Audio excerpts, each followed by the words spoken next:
하나님 말씀 보시겠습니다. 출애굽기 8장 25절 28절 말씀 보시겠습니다. 바로가 모세와 아론을 불러 이르되 너희는 가서 이 땅에서 너희 하나님께 제사를 드리라. 모세가 이르되 그리하면 불가하니이다. 우리가 우리 하나님 여호와께 제사를 드리는 것은 애굽 사람이 싫어하는 바인지 우리가 만일 애굽 사람의 목전에서 제사를 드리면 그들이 그것을 미워하여 우리를 돌로 치지 아니하리까. 우리가 사흘쯤 광야로 들어가서 우리 하나님 여호와께 제사를 드리되 우리에게 명하신 대로 하려 하나이다. 바로가 이르되 내가 너희를 보내리니 너희가 너희의 하나님 여호와의 광야에서 제사를 드릴 것이나 너무 멀리 가지는 말라. 그런즉 너희는 나를 이하여 강구하라. 아멘. 출애굽기 8장 25절로 28절 말씀 가지고 제사를 드리자 이와 같은 제목의 말씀을 전하겠습니다. 사랑하는 성도 여러분, 제사를 드리기를 원하는 사람은 누구든지 제사 드리기를 간절히 원합니다. 그러나 어떤 것이 진짜 제사인지 어디까지 제사 드려야 하는지 몰라서 방황하는 사람들이 많이 있습니다. 어떤 이들은 자기 스스로 제사 드렸기 때문에 괜찮다고 생각하는 사람도 있습니다.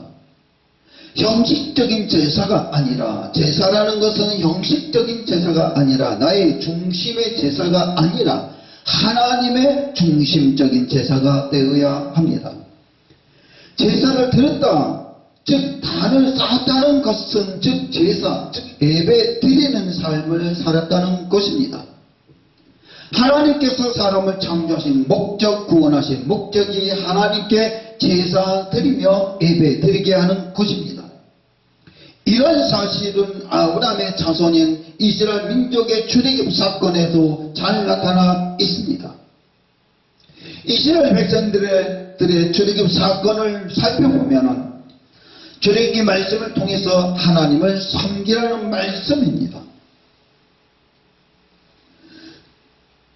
출애굽기 3장 12절에 하나님을 섬기라고 말씀하고 있습니다. 하나님이 이르시되 내가 반드시 너와 함께 있으리라. 내가 그 백성을 애굽에서 인도하여 낸 후에 너희가 이 산에서 하나님을 섬기리니 이것이 내가 너를 보낸 증거니라.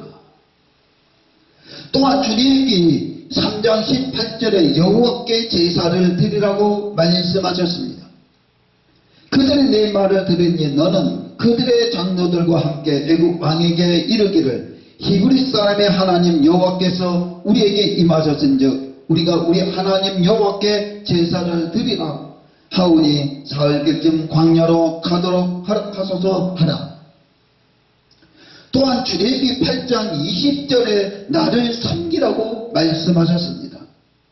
여호와께서 모세에게 이르시되 아침에 일찍 일어나 바로 앞에 서라. 그가 물 있는 곳으로 나오리니 그에게 이르기를 여호와께서 이와 같이 말씀하시기를 내 백성을 보내라. 그러면 그들이 나를 섬길 것이니라.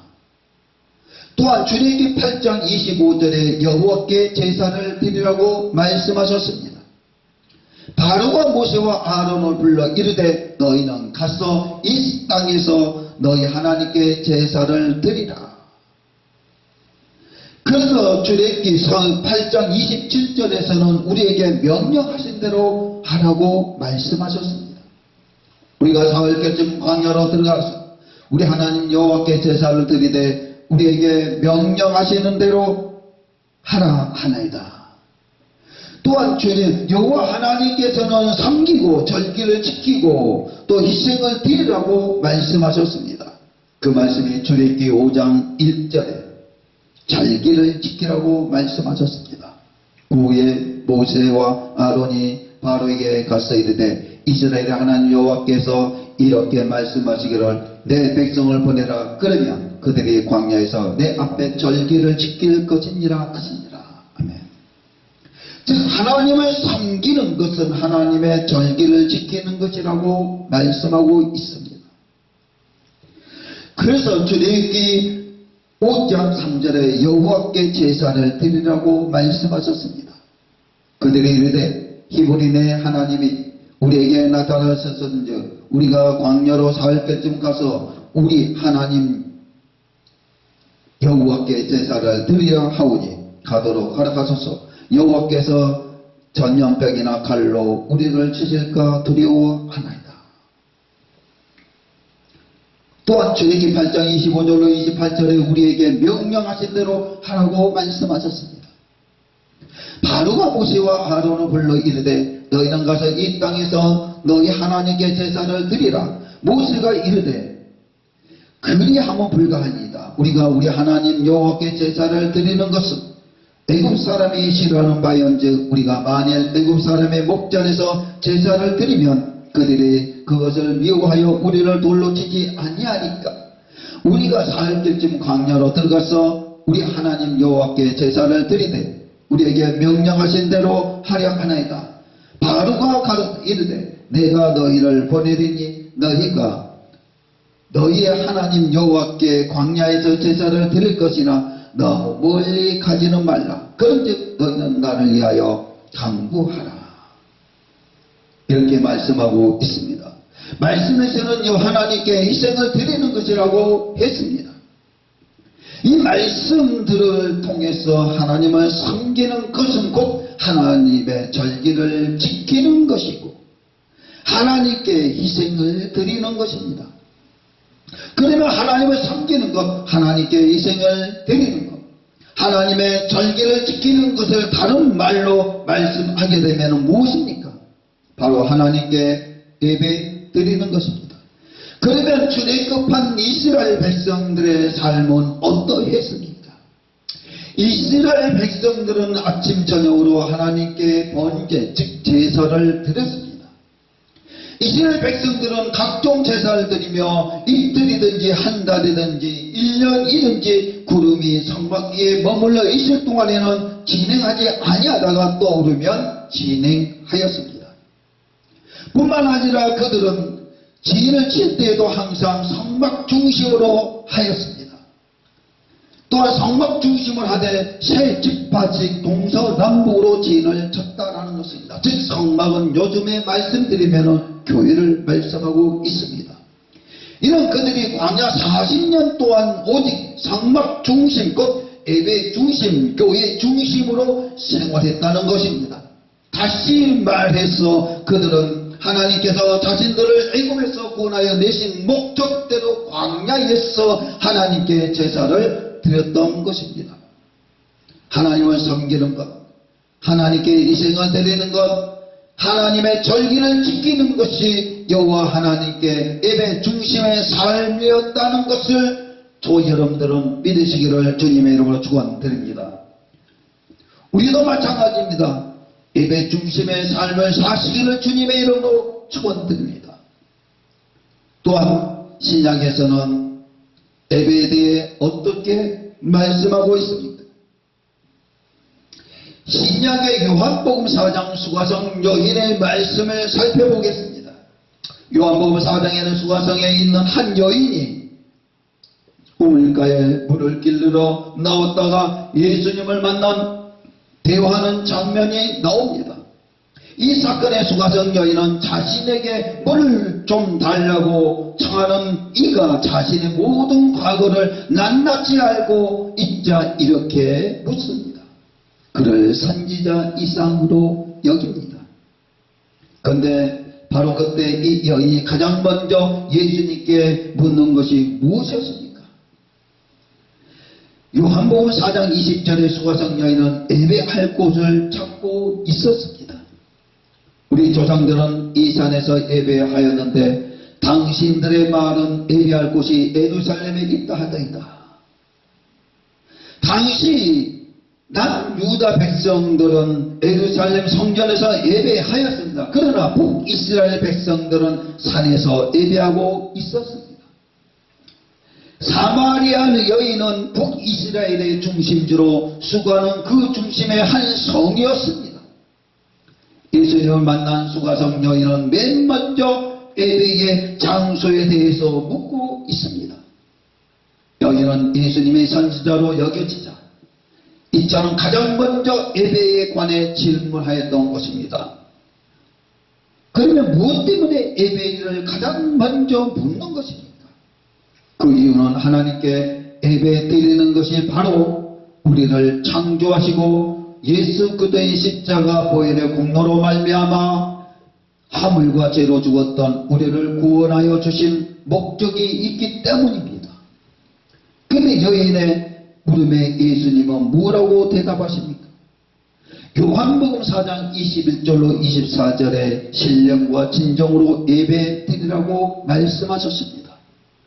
예수께서 가라사대 여자여 내 말을 믿으라. 이 산에서도 말고 예루살렘에서도 말고 너희가 아버지께 예배할 때가 이르리라. 너희는 알지 못한 것을 예배하고 우리는 아는 것을 예배하노니 이는 구원이 유대인에게서 납니다. 아버지께 참으로 예배하는 자들은 신령과 진정으로 예배할 때가 오나니 곧 이때라. 아버지께서는 이렇게 자기에게 예배한 자들을 찾으시느니라. 하나님은 영이시니 예배한 자가 신령과 진정으로 예배할지니라. 아멘. 너희가 아버지께 예배할 때가 이르되라. 아버지께 참으로 예배한 자들을 신령과 진정으로 예배할 때가 오나니 곧 이때라. 하나님은 영이시니 예배한 자가 신령과 진정으로 예배할지니라고 말씀하셨습니다. 예수님께서 수가성 여인과 대화하는 목적은 바로 예배에 관하여 교훈하시고 교육하시기 위해서였던 것을 알 수가 있습니다. 그러면 예수님께서 여인에게 예배에 관한 교훈하시려 한 이유는 무엇이었습니까? 이는 예배되는 것이 하나님께서 사람을 창조하신 목적, 구원하신 목적이기 때문입니다. 이처럼 창세기의 믿음의 조상 아브라함을 통해서도 아니면 이스라엘의 주대급 과정을 통해서도 신약에서도 모두 하나님께 예배드리는 것이 창조의 목적이요 구원의 목적임을 분명하게 말씀해주고 있습니다. 이것이 출애굽의 목적입니다. 또한 구원의 목적입니다. 그러면 여호와 하나님께 예배드리는 것은 곧 무엇을 말씀합니까? 하나님께 예배드린다는 것은 하나님께 영광 돌리는 것입니다. 그러므로 하나님께서 이스라엘 백성을 출애굽시키신 목적과 나아가서 우리를 구원하시고 창조하신 목적은 하나님께 예배드리며 경배드리게 하기 위한 것입니다. 이처럼 하나님을 섬긴다는 것은 종이 주인을 섬기는 것입니다. 또한 예배 드린다는 것은 경배 드린다는 것입니다. 그러므로 우리가 하나님께 하나님을 섬기고 예배 드리는 것이 곧 하나님께 영광을 드리는 것입니다. 마가복음 16장 15절에서 온천에 다니며 만민에게 복음을 전파라고 말씀하셨습니다. 또 가라사대 너희는 온천에 다니며 만민에게 복음을 전파라. 만민에게 복음을 전파라는 것은 예배 중심으로 복음을 전파하라는 것입니다. 그래서 누가복음에 이렇게 말씀하고 있습니다. 누가복음 17장 10절에 명령받은 것을 한 것뿐이라는 거 말씀하셨습니다. 너희도 명령받은 것을 다 행한 후에 이르기를 우리는 무익한 종이라. 우리의 하여야 할 일을 한 것뿐이라고 할지니라. 아멘. 사랑하는 성도 여러분, 우리를 창조하시고 구원하신 목적입니다. 여호와 하나님의 명령을 받은 것을 섬기고 예배드리라는 것은 하나님을 섬기자는 명령을 온천하에 다니며 복음을 전하는 것이 우리가 하여야 할 일을 한 것뿐입니다. 그렇기 때문에 하나님의 은혜로 구원받는 성도는 창조의 목적대로 하나님을 섬기는 삶을 살아야 되고, 우리는 주님의 종의 명령을 받는 목회자, 즉 우리 모두가 하나님께 예배 중심으로 사는 삶을 살아야 된다는 사실입니다.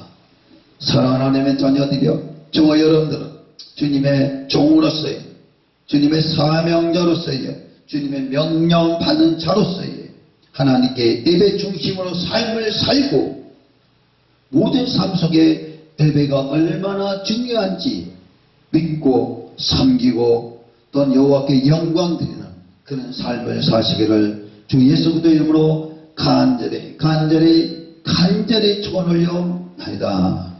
아멘.